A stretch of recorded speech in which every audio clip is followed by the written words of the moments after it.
I'm very excited to introduce my guest tonight.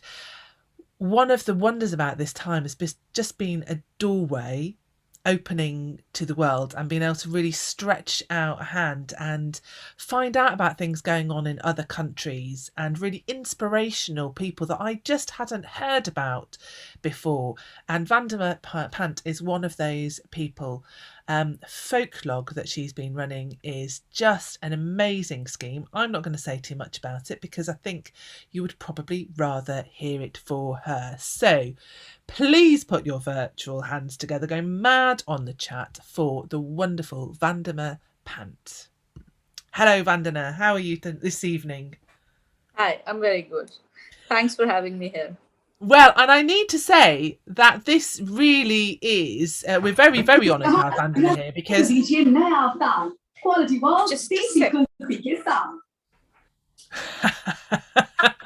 My television decided to turn on at the same time. Oh, sorry. We thought everybody else in India had gone to bed because I'm here. So I'm sat here in Britain where it is just after 8 o'clock. And in India, it is currently 1:30 a.m. So it's this dedication, you being here tonight. I'm so impressed. It's I do really, really appreciate it. So Vandana, you're quite an unusual guest for me, really, because most of the people that I have on Taking the Tradition On are storytellers, and there are some new people here tonight. So just to let you know, this Taking the Tradition On is not a storytelling performance program. It's a chance to meet somebody who is involved with storytelling, somebody who is taking the tradition on, and to have a chance to find out what inspires them, why they do what they do, and how they are taking the tradition on. And Vandana, you wouldn't really describe yourself as a storyteller, I don't think. I look at your CV and there's so many things on it. You've had this illustrious career in advertising, mass media, infotainment, documentaries, film, podcast. So you're kind of a storyteller, but not necessarily a traditional storyteller. Yeah, I have not been a storyteller ever in my life. I've told stories to my children and I've heard stories all my life. And via films and documentaries and podcasts, I've tried to tell stories in different ways, but not a storyteller in the traditional, words and means and phrases. So not like that. And yet you are the instigator of this amazing initiative, Folklog. So for people who don't know what Folklog is, would you like to describe it?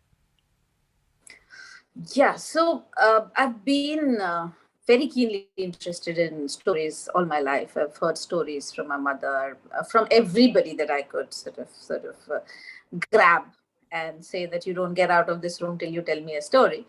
So I've heard stories all my life, and around the time when I was 25 and studying in the US, I felt like collecting these stories, and there was enough movement happening there.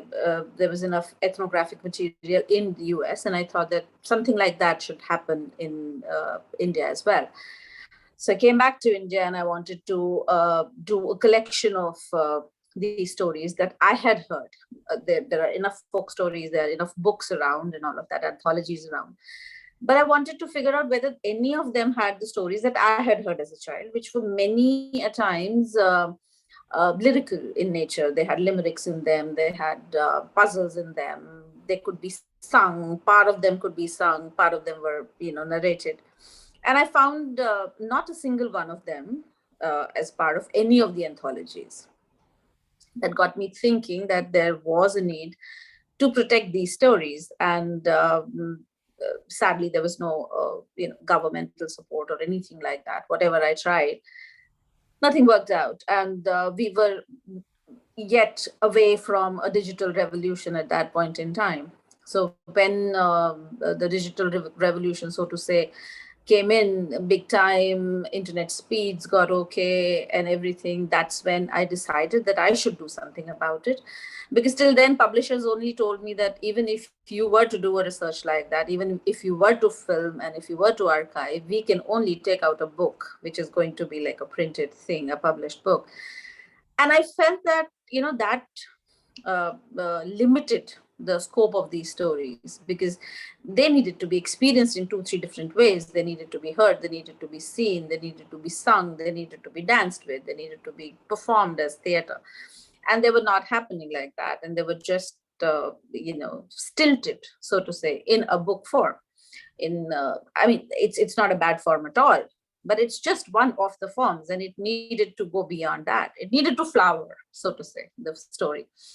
So I waited for some time. In 2015, with my own funds, I started a movement, or a new idea called folklore, which is like log book of folk stories. So that's why it's folk and log. So anybody can come in and log a new story and tell us a new story, and via sending us a video or an audio or anything like that. We're just hungry for stories.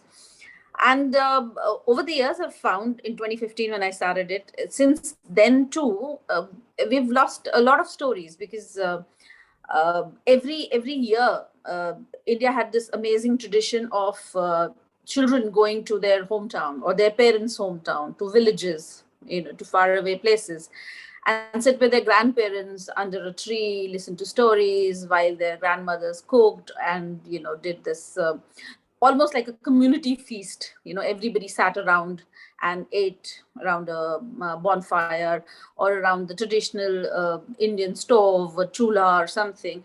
They heard these stories, because and that's how they passed their time.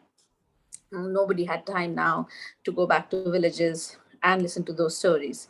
So that's what I started with, that I need to do that. I need to protect those stories before these die out, because before this tenuous connection between grandparents and parents and children is broken, and nobody really tells these stories, and so they're not passed on.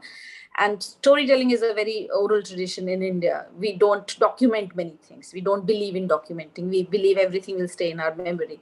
But if there is nobody to listen to you and to take the memory forward, then the thread breaks. But nobody really realizes that. So I started this, and in 2019, British Council came forward. We won a grant with which we went. I wouldn't say all over India. India is a really big country. We went to 3 states. We went to 3 states, and we tried to, go to villages, all kinds of, fishermen, listen to songs. We went to the tribes and the tribal area. We went to people who work with dead bodies. They work in the cremation grounds.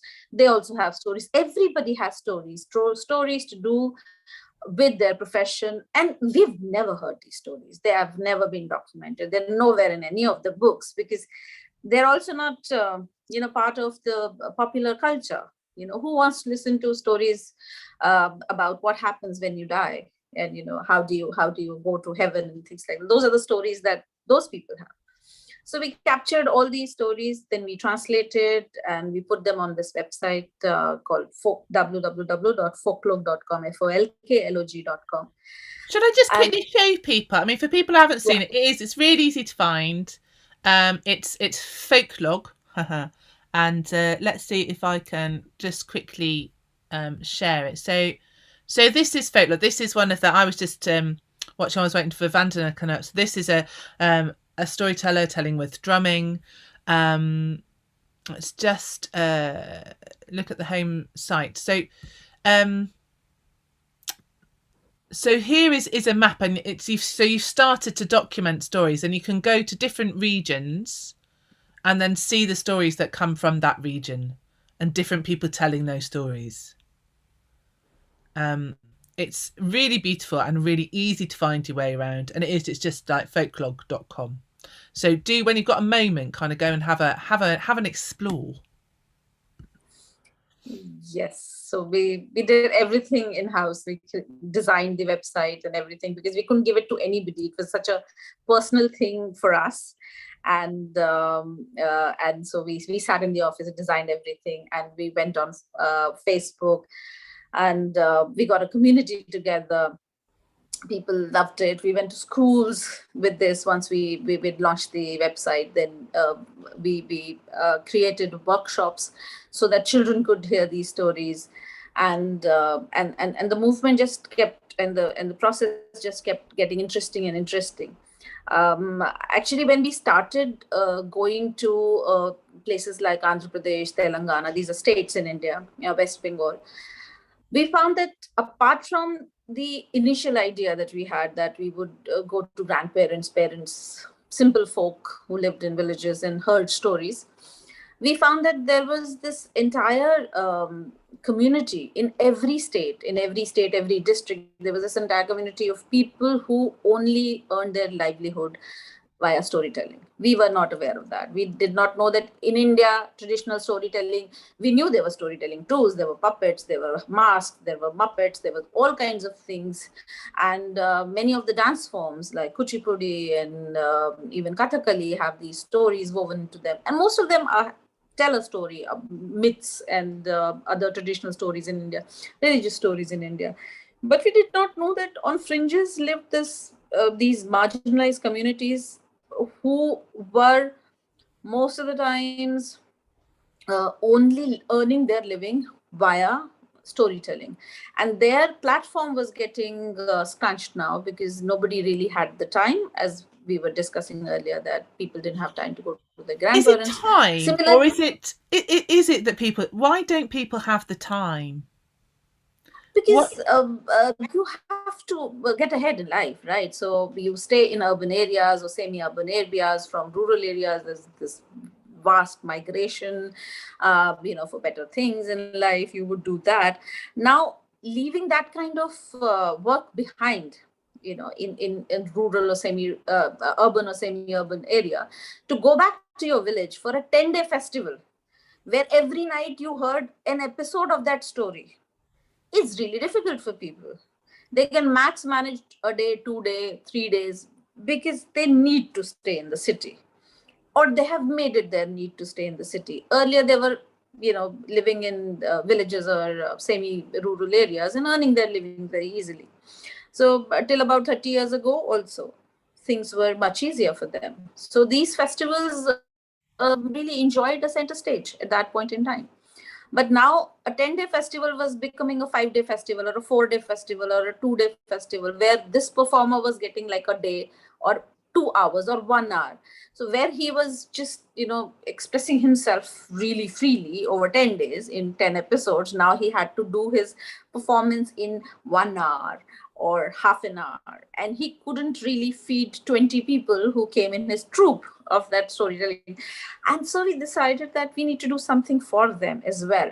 So our idea sort of became bigger than just archiving stories. It also became giving And them they can't go to the cities as well. People aren't interested in that in city life. Is it just seen as being, that's old fashioned, it's country life, or it's, people are more interested in telly, or? Absolutely. You've got Netflix, you've got Amazon, you've got so much. You've got YouTube constantly happening. So children today are not really, they're not going to also understand this, because these are done in languages or dialects that existed maybe 100 years ago. And they've just continued with that because they've heard these stories from their grandparents and they have learned how to perform them. So even when we were translating them, we had to go through 3 different languages, 3 different dialects to get to, Hindi or in English to get to understand what they were saying. And we needed 3 different or 4 different translators in between to get a story to us, and it was really difficult. So, and we don't want to meddle with the way they perform, but the urban audience is not ready for that. They like it. It's exotic, it's so colorful. They play drums and they dance around and they have wigs and they cross dress. So it looks very interesting and very exotic. So in many ways, we are the Europeans, or we are the world looking at our own people and saying, wow, we never knew about this. But at the end of the day, their performance is not really making sense to people, and so we need to bridge that gap. So now we got into this performance area and the festival area. So last year we did 4 or 5 online festivals for storytelling, where we had urban storytellers telling stories in English or some other language, their own state language. India has many languages: Gujarati, Punjabi, Hindi, Sindhi, all kinds of languages, Tamil, Telugu, and a large number of people speak each of those languages. And so obviously, we're speaking English tonight, taking the tradition on is English. And I was surprised, actually, when I went on to Folklog, because I was thinking I'm not going to understand a lot of the stories on here. But the vast majority of the stories are in English. There are stories in Hindi and Gujarati and other languages as well. But most of them, there is a version that is in English. Yeah, so we've translated most and put subtitles in English in any case.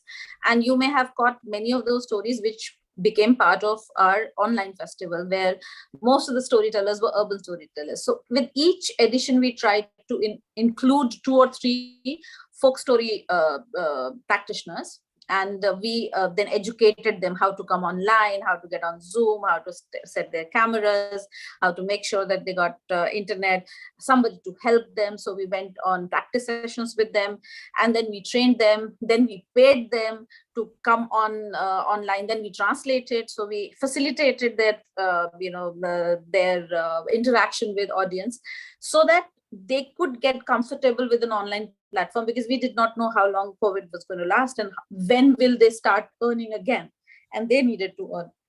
So that's what we did. And then we did a collaboration with British Council. 3 UK artists and 3 Indian artists were paired together to create more animation work, and musical work and all of that. And that is something that has given us an idea that we can, without meddling with their performance, the traditional performance, use that and combine it with something that people find relevant and present it to people, and then people will understand it. So I have to have technology intervention in this entire thing, whether I do it with a QR code that you get this entire story while the story is being performed in front of you, whether I do it with projection mapping, whether I are we taking questions now or questions are later? Well, you can do both. So if it fits in with what you're talking about, then yes, answer the questions, but we will also come back and pick things up. If you go, oh, this is a bit of a sideline, we can come back to things at the end. Okay. So I will just answer this question. For the online storytelling sessions, most of the storytellers were theatre performers or filmmakers or storytellers who were used to telling stories, and folk story performers, so who either danced a story, sang a story, danced a story, or just told a story with masks or puppets and things like that. So those were the storytellers that we used in our festival. Can I just sort of just clarify that a little bit for me? So when you talk about folk storytellers, the folk storytellers usually have some kind of craft element, and it's kind of quite stylized. So they tell with masks, or they tell and we've probably mostly seen that beautiful Indian puppets, and some of the things that I was looking at as well is quite often there's painting or weaving, and you tell while you're weaving, and it's part of that process, so that you're creating a picture and an image from the story while you're telling it. So I get that as the folk stories, and quite often the folk storytellers, that is their generational job as well. So that is the career that they're born into, and that they have a long ancestral line of carrying that tradition. Urban storytellers, I suppose, is kind of more what I suppose a lot of the storytellers in Britain would be. So we haven't been born to it necessarily. We've discovered storytelling, go, that looks like an amazing thing to do, and maybe using other performance techniques. They're more modern, I suppose, in some ways. So they might have gone to RADA, or you might have acting background, you might have gone to workshops with other tellers, and you're maybe working in education and working in either Hindi or English and being paid to do that. Yes. Is that a good summation? Yeah, absolutely. That's the good summation. And as I said, that we went into the country trying to archive stories, we thought that we would get more of these urban storytellers, but in a rural background. So people who told stories in their language, but who were sitting and usually telling us stories without any craft. But what we found were that there were these, as I said, a number of communities that only survived on telling stories. So they either did masks. So there this tradition of Patachitra in West Bengal, where they storyboard everything.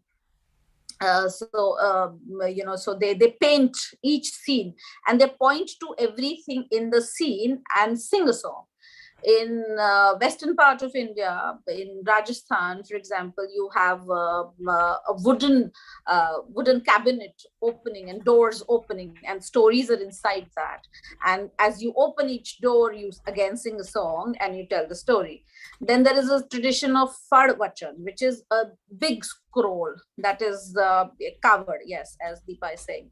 And so in Fardvachan, you have a huge, scroll in the background, and those are painted by another traditional family. They're Joshis from Rajasthan, and they are told by Bhopa and Bhopi. They belong to another community. They sing the story, and so two communities survive on this art form of this art form of narration. And there are leather puppetries, there's shadow puppetry. uh, uh, we were aware of only Andhra Pradesh or a couple of other places having leather puppetry, but there's a humongous use of leather puppetry in Maharashtra, which we weren't aware of.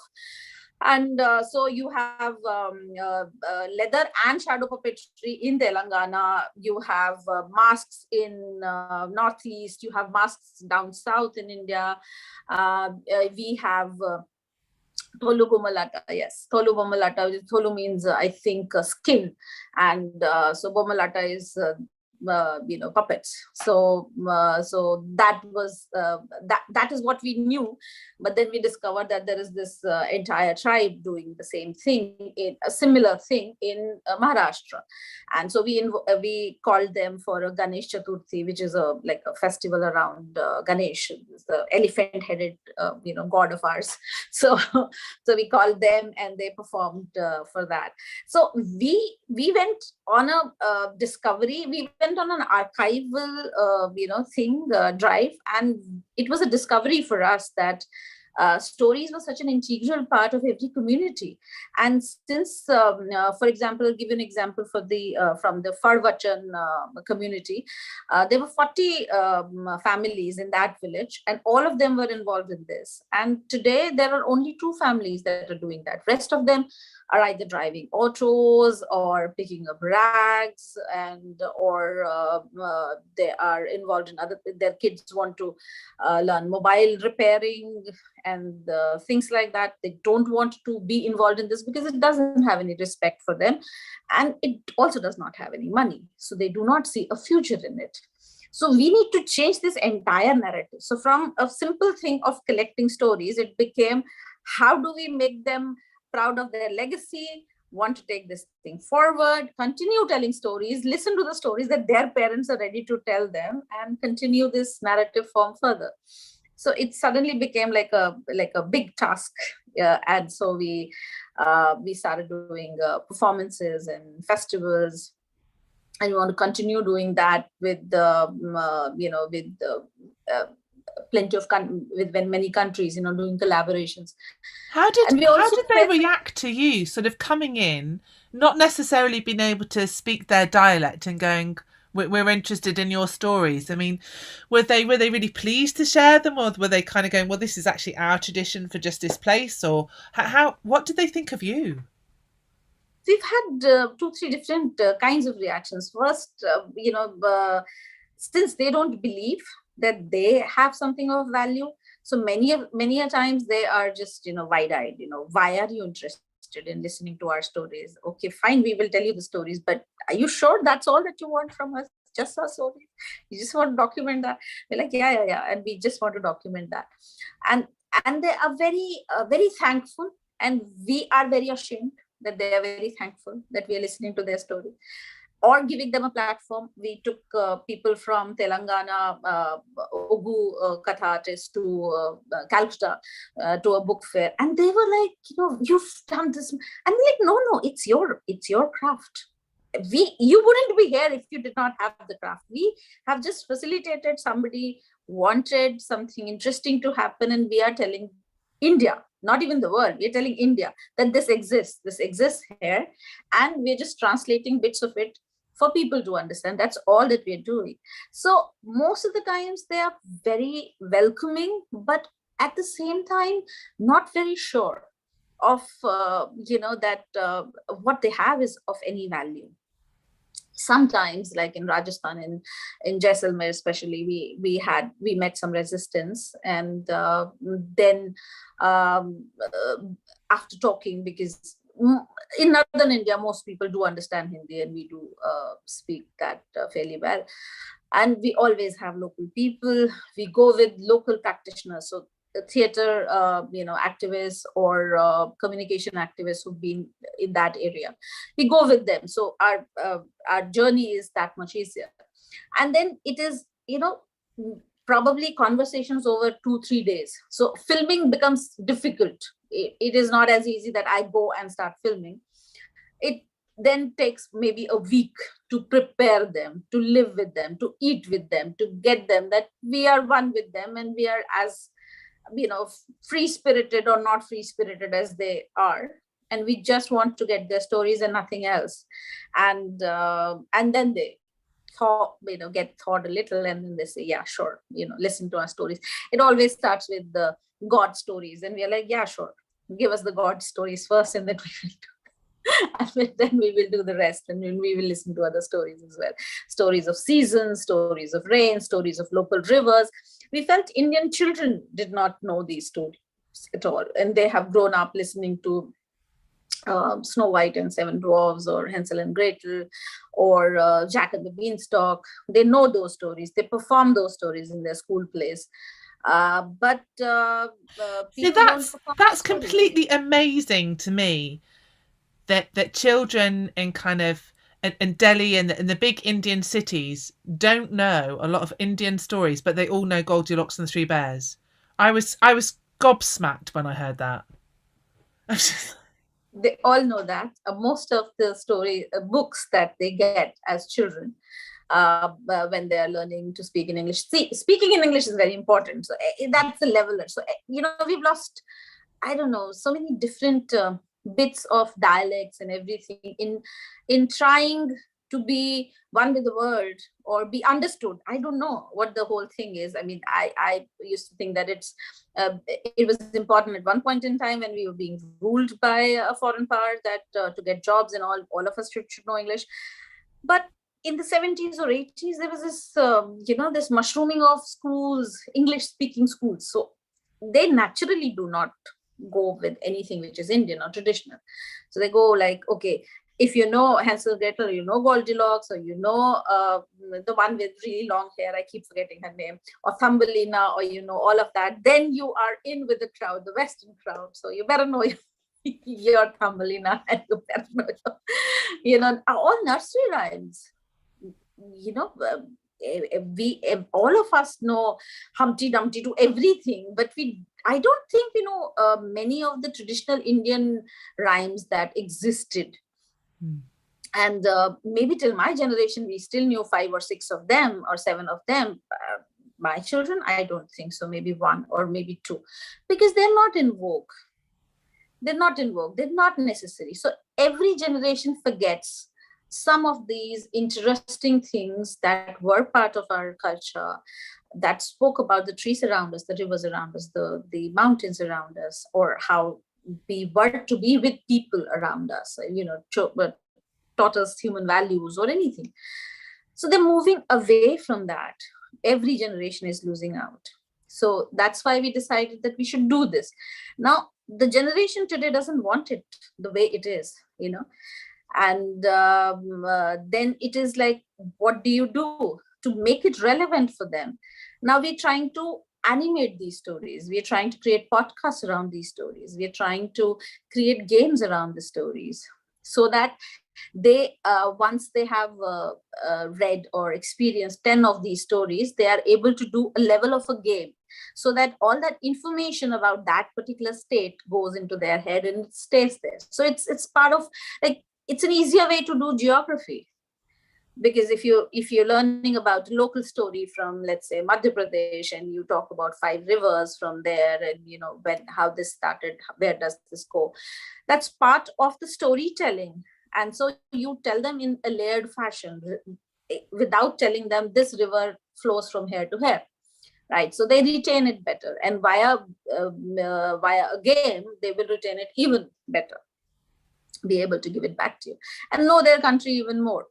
So we're trying to do all of this via some work with universities and colleges and design schools in India and abroad as well, so that young children of today reimagine these stories for children who are 10, 12, 13, because these guys were, who are 19, 20 today, were 13, 14 about 6 years ago. So they will do a better job at it than I would do in reimagining these stories. So they will make it more relevant. So now the project has gotten into 10 different areas, from a festival and a performance to archiving to reimagining these stories in animation, in podcasts, in games, in illustrated books. A project from SEPT in Ahmedabad and a Norwegian university, they are collaborating on these illustrated books for us. So we do these workshops with them, we tell them stories, we figure out a theme, let's say female empowerment, and tell them 5, 6 stories. They figure it out themselves as to how they want to tell the stories. Then we don't hold them back, because the archived story is in our bank. So anybody who wants to see the story in the pristine form can go and check it out there. But now this has been, 2 more layers are being added to it. The design layer and the young spirit is being added to it. And so it is more relevant for the youth of today, the children of today.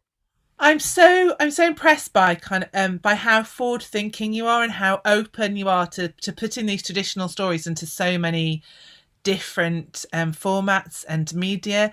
And I mean, have you had much opposition to that? Because certainly over the last couple of years in Britain, it's been really interesting, and it's been really interesting in the pandemic, because some people within storytelling are extremely resistant. I mean, even just to the idea of having stories online, it's like, oh, that's not proper storytelling if you can't see the whites of their eyes.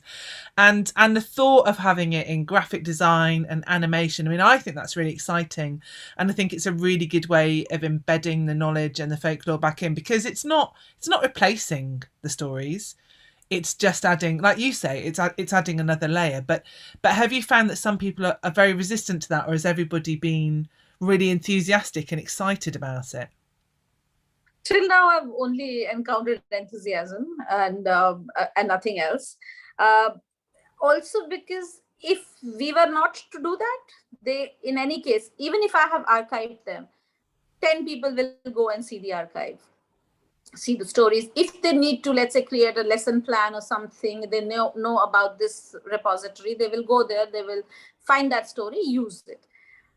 But I don't think that really children will be attracted. They have Netflix today, they have children, Toon TV, Tiny TV, all kinds of things in front of them. Why would they do that? And as someone has just said, there are enough comic shows or comedy shows, animated shows that are around. Why would they do this unless the format interested them? Unless the format interested them and it was interesting. So it's about language. It's also a language learning skill. So if you hear the story in Gujarati and you are reading that in English, and it's also animated, so you're interested in the format, or in the animation film is also in English and in Hindi. So as you see the same story in 3 different languages, you also pick up languages, right? And it's an easier way. I mean, your mother telling you that you should know some Hindi as well, you should know some English as well, you should know some Gujarati as well. So by just listening to these 3 stories, the same story in 3 different languages, you will be able to, within a year, I'm sure, 100 new words of a new language will be there with you. And as you said, I mean, there's a lot of pattern in the stories, and quite often there's, I mean, it must be interesting trying to translate them, because quite often what's really special about the stories is the patterning of the language and the feel of it and the rhythm and the rhyme, and that must be quite tricky to translate, I imagine. But if you can get it right, that will really help with the language development. Yes. So the translating between Indian languages not so difficult, because rhythm can be captured. But translating from Hindi or an Indian dialect to English, that's like a little that's quite challenging. That's quite challenging in getting the rhyme right and the I rhythm can right and the imagine. feel right. Like you and I were talking the other day, and you said, tell a short. So there is this story in 4 lines actually, which I don't think I'll ever be able to translate to the same fun that the original has. So there is this huge epic Ramayana. I think everybody would be aware of that, about the story of Lord Ram going in, killing Ravan, who's captured his wife Sita. So and we have this festival coming up, Diwali, 2 days later, I think a day later or something now, which is a celebration of his coming back after killing Ravan and freeing his wife. So the day he comes back is the day that we celebrate as Diwali. So the story is really long. Okay, it's epic. It's got a lot of episodes in it. So that whole 10-day festival thing, that's kind of the sort of thing we're talking about, really. 10 days to tell the epic. Yeah, the 10-day festival actually happens 20 days before Diwali. That's the big battle between Ram and Ravan. So every day somebody new comes in the battle and is killed by somebody. And the final day, the 10th day, Ram kills Ravan. So those are the 10-day battle things that happens 20 days before Diwali. And Diwali is once he's killed Ravan, he comes back to his kingdom, and we celebrate that as day as Diwali. So it's like a long festival. It's like a month-long festival if you just look at that. So the epic poem also, the story also is really long. So it's told in 4 lines, in a very, and I don't know who will get it, but I will translate it. But it will not be that much fun. So it goes: Ek Ram, ek Ravan na, which means Ek Ram, ek Ravan na. There was one Ram and one Ravan. Ek Brahman, ek Kshatriya na. One was a Brahmin and one was a warrior tribe. So Kshatriya. Ek Ram, ek Ravan na. Ek Brahman, ek Kshatriya na. Vaneva ki triya hari. He stole his wife. Vaneva ki kriya kari. He killed him. Itni si Ramayana. This is all that there is in Ramayana. Tulsi Rajgai Pothanna. And Tulsi wrote a huge, a very long book on it and a very detailed book on it.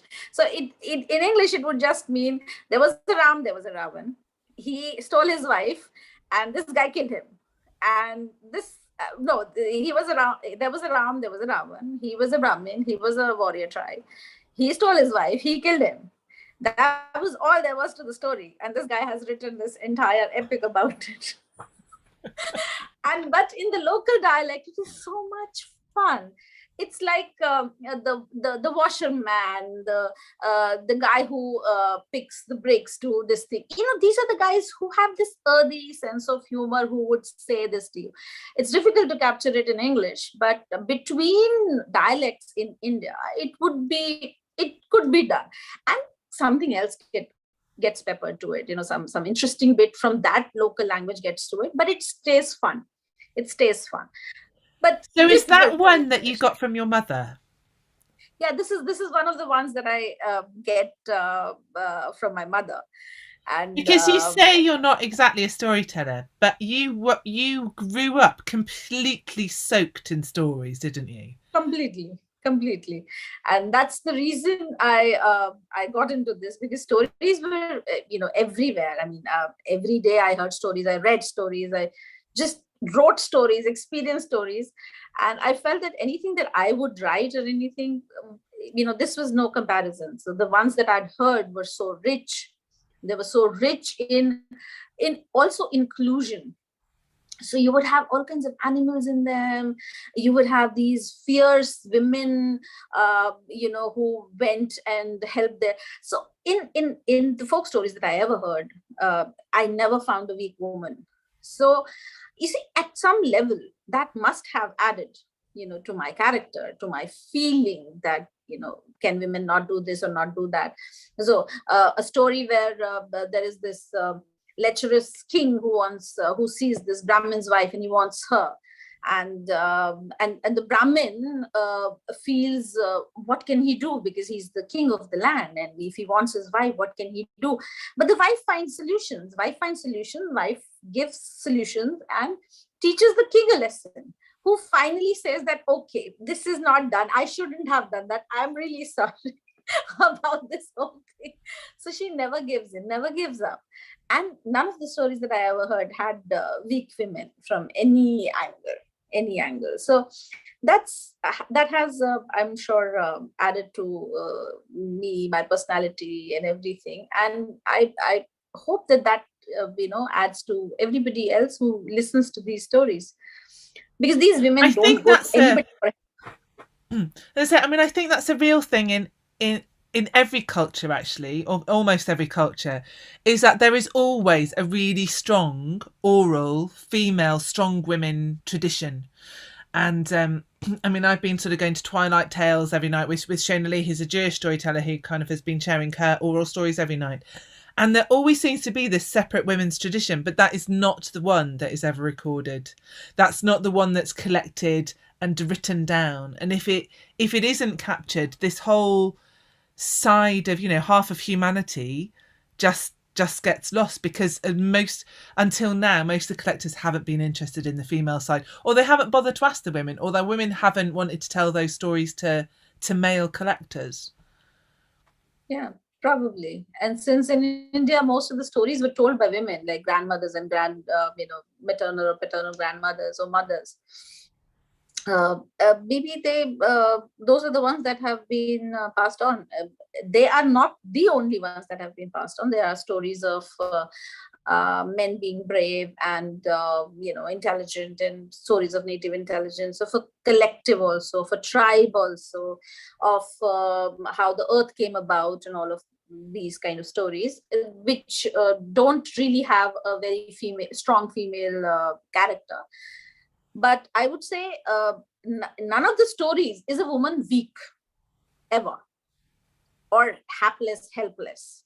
So somewhere it teaches the children to find solutions. So there is this grandmother who's going to go visit.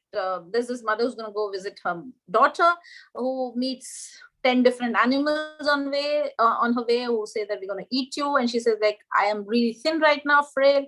Let me come back. Let me fatten myself up. Let me come back, and then you eat me. And now she's to go back, and how does she do that? So she puts herself inside a pumpkin. So she's found, and she rolls down the hill, and she's like, okay, bye, I'm home. And so she avoids all, so there are solutions. They may be little over the top, they may, kids may say, but, really young kids would enjoy the visual of this yellow huge thing coming down the hill, and and avoiding and evading all animals that wanted to eat grandmother. So nobody gets killed, everybody's happy in the story. And it's visually, and and there is poetry in it as well, and then little rhymes and limericks in it. So it's good fun. I think at some level you're telling people, and children especially, that you can find a solution. So you make them more solution oriented, rather than just zeroing in on, oh, I have a problem, what do I do? So every story has a different solution. There's a different problem, so there's a different solution, and they should be aware of that. That's what we want to do with telling them this, and then having them solve simpler games like puzzles and matching and things like that, and then go to bigger and little more elaborate games that have to do with the terrain, the ecology, the trees, the rivers, and all of that. So they become more aware. I mean, I'm really telling you that many times kids do not know that where does the bread come from. It comes from bakery, right? So, how does that wheat plant look? How long does it take for it to ripen? And what happens after that? They maybe study that in science, in harvest. There must be a chapter about winnowing and all of that. They would get that, but it really does not enter their head because they don't see it visually ever. It's just something that they're understanding through a lecture. So we want to change all of it's exactly the same as what's been happening here. I mean, we have a story that I think you probably know a version of called The Little Red Hen. And it goes through the whole process from like kind of harvesting the wheat all the way to making the cake. And she's kind of asking for help at every stage. And everybody's like, no, I don't want to help you. I don't want to help you. Yeah. Until eventually she gets to the point of, does anybody want to help me eat the cake? And they're all going, yeah, we'll help you eat the cake. Well, I did everything else. My cake. But I read that as a child. But children. I had this picture book. Very beautifully illustrated. I think I got a lot of stories. I read a lot of Russian stories. I read a lot of English stories. I read a lot of European stories, and I heard a lot of Indian stories from my mother, from all over India. So that has helped me. I love Russian stories as well, and they've been very well documented. I have a huge book, this thick a book with me, and all my childhood I read those. I heard these. I read that, and I heard that, and I visually saw something and I heard something else. And so it's been a very rich childhood from that perspective. But now everybody just reads those 10 stories that have been told to us. Snow White, Little Red Riding Hood, Hansel and Gretel, Jack and the Beanstalk, and this. So they have also gotten limited. The scope of stories have gotten limited, or new storytellers are telling stories about issues. They're creating stories, which is fair enough, and they should be there. But it's incredible how alike actually everything that you're saying is really kind of holding up a mirror to what's happening in Britain, and exactly the same. The traditional stories have really positive, strong models in them for character building, for ways to develop your life, but also really strong environmental messages as well. And they're just a really fantastic resource to go to, and it's and such an amazing resource that you've got over there. And I'm just gonna go back to your mother a little bit. I know that I knew that this hour would absolutely fly, and it has.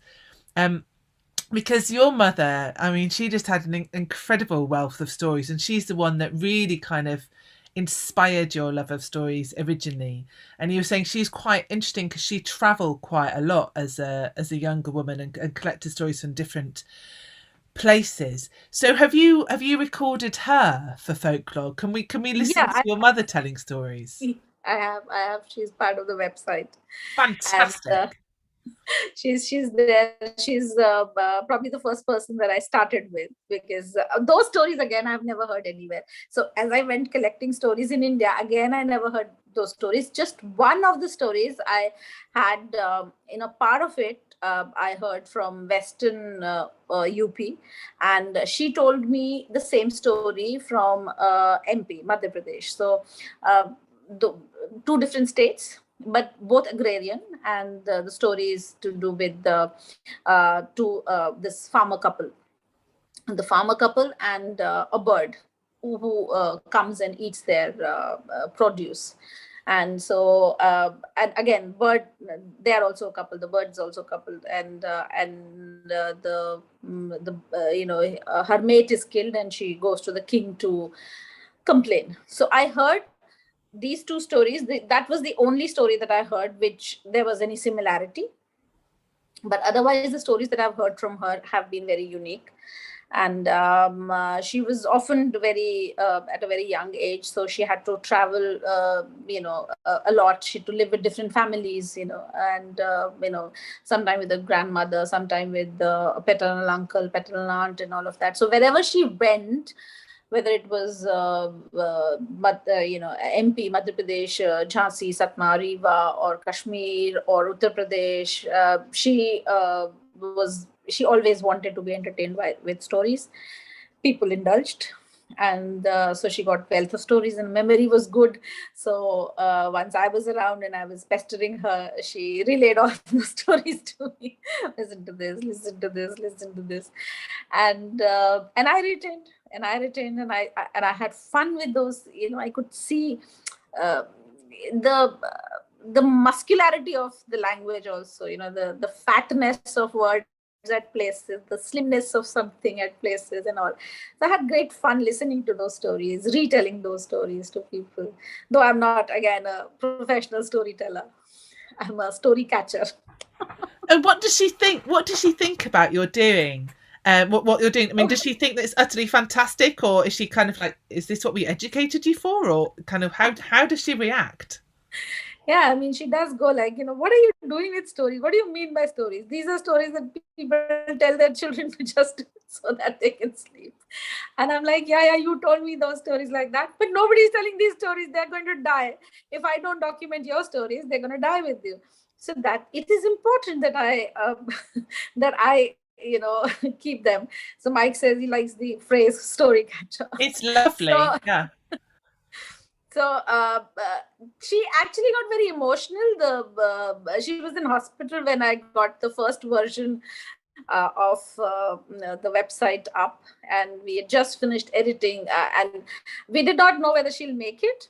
So I quickly got her story edited, and I played it on my cell phone for her when she was in the hospital bed.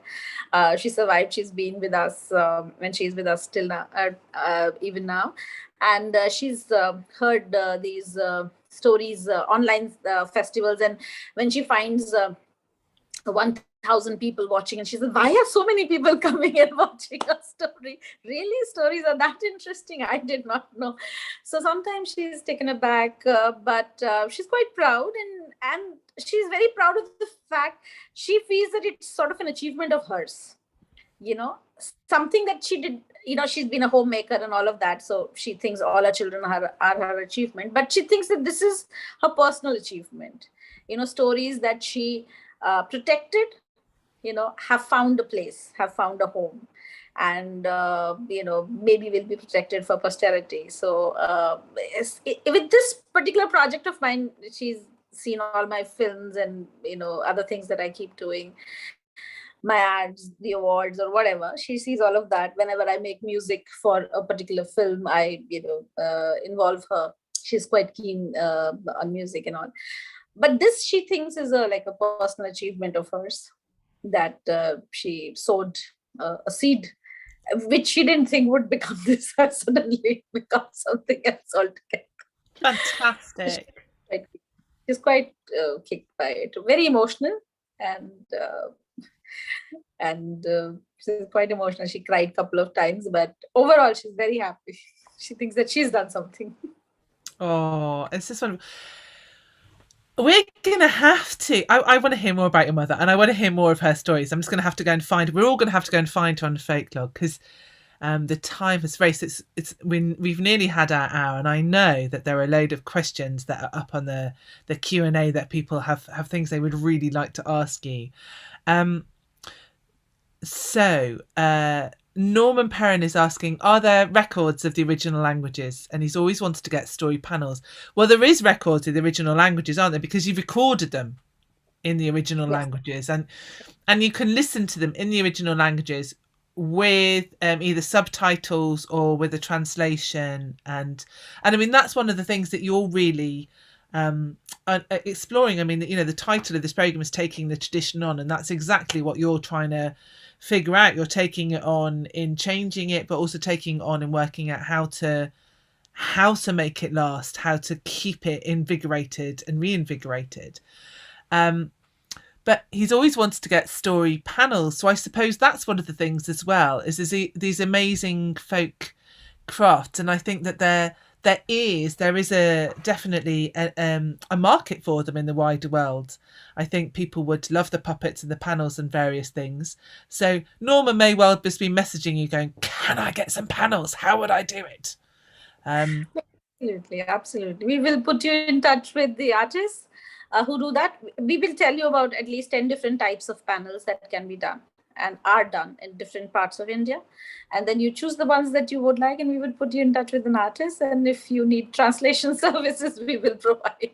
We just want everybody to get some work so that they are able to, they feel proud, and they feel, and their future generations feel that this is something worthwhile to be involved in, and it's respectful.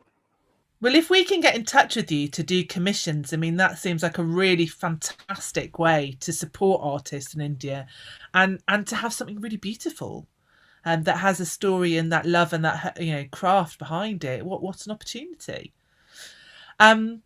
So Emily Hennessy, and I'm going to her question next because I want to know the answer to this as well. So she's saying, thank you, Vandana. This is such a brilliant project. How did the Folk Connect India UK artistic collaboration go, and will there be a chance to see these collaborations? Now, I know that there was a chance to see the collaborations, and it was up on Facebook, and I, like Emily, I wasn't around on that day. I wasn't able to see them live, but can we still see the recordings of those? Yeah, sure. We'll put them up on our website in another week or something. We will do that. And we are getting the Folk Connect Fellows to come to India in February and do a further collaboration with other artists in something called Suraj Kund Mela, which is a 15-day fair that happens in northern India. It's a government funded festival where people from all over the world and India come, and it's a crafts fair. So we will be bringing them here, and we will be doing a further exercise with them, further collaboration with them, and also take them to nearby schools to amplify the collaborative work that happens. And so we will put that. Oh, brilliant. And for people who don't know about that, so there was a chance for 3 UK artists of any discipline, really, but I mean, to be working through the medium of story and to have stories as part of that, to work with 3 Indian folk artists as well. So just having a conversation about what they did and what they came up with, which you were saying sometimes is having to go through like 2 or 3 translators to be able to. So that must be quite entertaining on Zoom to manage to do that. The Zoom went on and on because just to make people understand each other was really difficult. So we had one artist speak Bangla, then Bangla was translated to English straight away because many people speak Bangla. So Bangla was translated to English, and then that was easy. Then we did Marwadi. So when we did Marwadi, then Marwadi was translated to Hindi, the Hindi was translated to English, then the English was translated, and then she spoke English, and her everything that she said was translated back to Hindi, and then Marwadi, and then those guys got it. And so it was hilarious, but it was super fun. So we had for artists paint panels. We had the Fard Vachan speakers say the Fard story. And we had this singer sing this song about the beloved. She was from UK, leaving her betrothed, leaving the beloved at the altar. So we found a similar story where the Indian king was leaving his betrothed and going to the war, and he also went to the war. So then we created this. We chose that song and we created an animation film out of it, with the panels and everything. So it was a beautiful project. And we had Anna, who did a lot of video work with Ojapali artist, who is basically a performer. He does mudras and performs and sings. So he spoke about this snake princess, and there was this amazing story there, and she created videos out of that, layered videos out of that. So it was quite interesting. And then we had a puppeteer work with a Patachitra artist. So we had a herring introduced into a traditional Bangla folk story. And because we found again 2 stories where a fish wanted to become to be part of a wedding, and over there a fish wanted to be the king. So we merged the 2 stories, and then a new story came about, and the panels were made and everything. It was beautiful. Fantastic. Beautiful. Yes. Oh, so those will be going up then on the Folklog site quite soon. Yeah. And will you be streaming when the UK artists go over in February? Will you be streaming some of their performances? So Yes, we'll be we able will to be see streaming that. some performances live on Facebook and on Insta, and we would also be filming them and putting them on the website. So the website is always going to be this place for archiving things as they occur. So as somebody asked the question, in the native language, then yes, we capture them in the language that they were spoken in, and then we translate that. So we don't want to meddle with it. We don't want to mess with it. Sometimes you find one Santhali song and story that takes at least 10 people to translate, because people no longer speak that dialect, or finding somebody authentic to do that is very difficult. But we don't want to mess with that. But if somebody finds it interesting, we want him to reimagine or retell it in a different fashion. And somebody asked a question whether they can add to the folklore stories, the story bank. Yes, absolutely. They can write to us on our Facebook page, and then we will find a way to get a story in video or audio format from them, and a translation, and then we will put it up. Fantastic. And slightly left field question. So not particularly my area, but Mike is definitely a cricket lover, and obviously it's a big thing between India and England is the love of cricket.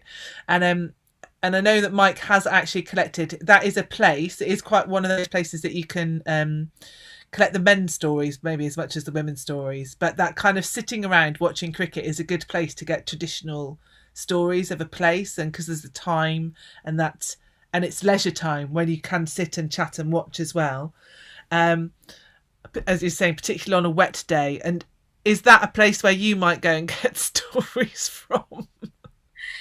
When we started this, interestingly, some people said that, can we tell stories that our parents lived through, were like real events that they lived through?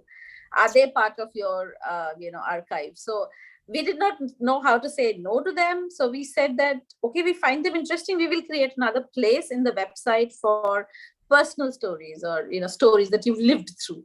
So I'm thinking that most of these cricket stories would be like that, and if I go to a place like that to capture stories, many of them would center around cricket and the fun that well, they do. have. I suppose what he means is more it's a place, like you were saying, or people don't have time to go back to the festivals and everywhere. And it's again here, it's like where is there time now for people to gather and to sit and to chat, where some of those old stories might come out, and kind of a wet day in a cricket match. Yeah. It's not so much the personal stories, but it's the fact that people have gathered and that there is time to tell stories, and so it's quite a good place to collect older stories, I think, is what he's trying to get at. I would think, again, it would be in a semi-urban scenario, because in an urban scenario, the moment you would find a wet day and so nobody is really playing and you're not watching, people would go back to work. But Right. in a semi-urban scenario, when they've decided that they're going to be watching cricket for the next 5 days or something, they're going to indulge in that, and then they find that it started raining and they don't have anything, then they're just sitting with their cups of tea. Yes, that would be. So it would, again, semi rural or rural, absolutely. They would be like, we have nothing to do, we are waiting for cricket to happen, we're waiting for gods to stop, make it stop raining, and we will tell you stories. Yes, absolutely. There we go, Mike. I asked your cricket question for you. We've indulged you. I have many more questions to ask, and I think this might be an ongoing conversation. And I have so many things that I want to watch on Folklog, but I am also very aware that it is now 20 to 3 in the morning for you. I'm so amazed how you've stayed awake, and just your passion and your enthusiasm and your sheer joy in what you're doing. It's you've just lit up for us. I mean, to hear about your work is so inspiring, and it just makes me really passionate and kind of just want to get involved and to do things similar. I think quite often as storytellers in Britain, and I don't know if this is the same for you, Norman, in Canada, and people listening in America, it can be quite a surprisingly isolated thing to be a storyteller. You think, oh, storyteller, it's all about community, it's all about getting people together, which it is. But as a storyteller, quite often you're working and collecting and researching and doing things on your own. And in an odd way, the pandemic and the internet has just let us actually really connect with each other and boost each other in what we do. And meeting people like you, Vandana, is just it's like a shot in the arm. It's just so invigorating to make us really continue doing what we're doing and know that there's other people that are just as joyous and passionate. And this wonderful archive of stories that, as you're saying, you're really happy for people to take and to play with and to take out and to keep alive and to share. And we haven't got time for a big conversation about this now, but when we were talking before, I was telling you that there's quite a big debate about cultural appropriation in this country and who owns whose stories. And your opinion, I mean, I'm putting words in your mouth here, so you should maybe say this, but you were very happy for people to take stories from that site and that people are happy to have these stories shared and celebrated. Yes, yes, they are very happy that the stories are alive and they're kept alive in any form, and that people enjoy, because for them these stories are the way they keep their childhood alive, and they're happy to make somebody else happy. So we've not had issues like that or anybody saying anything like that to us ever. And as I said, that we don't really know about appropriation of culture. We were researching this story, and we spoke about that Welsh story of the king with the ass's ears, and we've heard that story. We've documented that story 3 different times with folklore and with horns, with ears. So we got this story in UP, in Uttar Pradesh, in one place with the ass's ears, and then just like I would say 200 kilometers away in Lucknow, we got it with horns, and it was told to us by Birju Maharaj, a very foremost Kathak dancer, very famous all over the world. So he told us the story from Lucknow in his dialect. It's also, I think, up on Folklore. And the moment we went to Calcutta, we got it. We got horns again. We went to Tibet. We got horns again. So it's been years, horns. Whose story is it? Is it Welsh? Is it Indian? Is it from UP? Is it from Tibet? I don't know. So, but stories travel, and that's the fun. At the end of it all, the world is one. These are shared stories. These are stories of shared humanity and of human values and our memories, our shared memories. We really cannot separate it and say that this is mine. And that's the whole point. You should, break down those silos, those factions. These are things that all of us can learn from.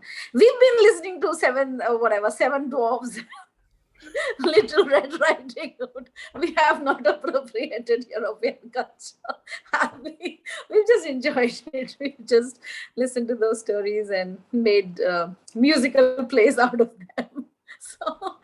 So I'm thinking that whether be food, language, it just travels, and just enjoy the journey of it all, of this amazing repository of culture that we have in the world, not just in a country. I think that's a really beautiful thought and a really beautiful place to leave it, unless there is anything else that I haven't asked you that you particularly wanted to say, Vandana. No, we're just open to any kind of collaboration. So people have any ideas, they can write to us. We have a Facebook page which is quite active.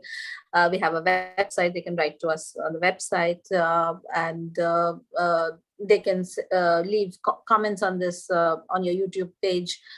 We will figure it out. We will mine it from there. So we're open to any kind of collaborations in terms of dance, theater, music, talking to universities, talking to colleges, looking at design schools, all kinds of things. So if anybody has any idea on how to further this cause, I mean, I'm very, very happy if you would let me know so that I can pursue it, because I like pursuing things, catching things.